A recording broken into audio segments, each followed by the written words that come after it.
The InSpace balloon is really the newest thing in orthopedics. It was FDA approved approximately 2 months ago for the use in the United States. So it's not as new as it seems, though, because in Europe it's been used for 10 years, and there's a really good track record with success. And then we started using it in America about 2 months ago. There were some surgeons using it because they were part of the initial studies for the FDA, and so they have used it for years in America as well. But it was commonly released for all orthopedic surgeons to use about 2 months ago. The idea of the balloon is to cushion the ball of the humerus bone or the arm bone from rubbing against the acromion bone or the shoulder blade bone. And this rubbing occurs if there's a large rotator cuff tear with retraction. So part of the job of the rotator cuff is to cushion the ball.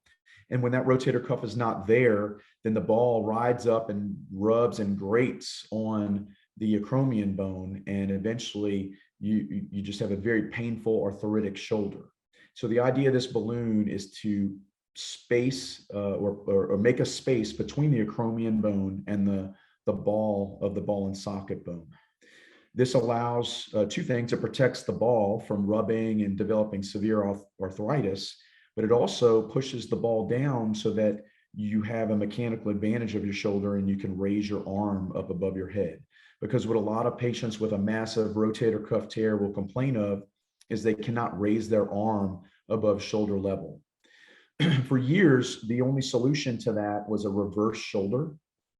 And that's a shoulder replacement. And it's a very good surgery. It's just a large surgery. And a lot of patients they have health issues where they can't have a reverse shoulder, or they're not really old enough yet for a reverse shoulder. We like patients to be in their 60s usually before they have that reverse shoulder. Initially, you had to be in your 70s, but that age requirement has decreased over time as surgeons have gotten better at putting in the reverse shoulder. And the reverse shoulder was really a revolution when it happened back in the 80s.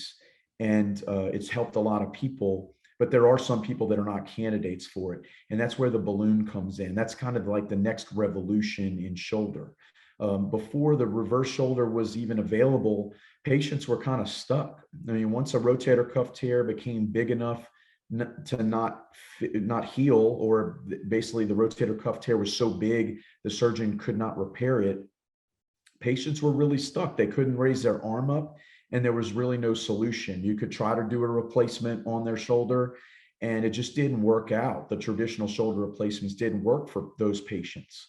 And then the reverse shoulder came along, and that helped out a lot of people. But again, there was still a segment of the population that are either too young for the reverse shoulder, or they want to be too active, or they just don't want that big of a surgery. And so that's where the balloon comes in. And so far we've done 5 of these surgeries, and they've gone very well.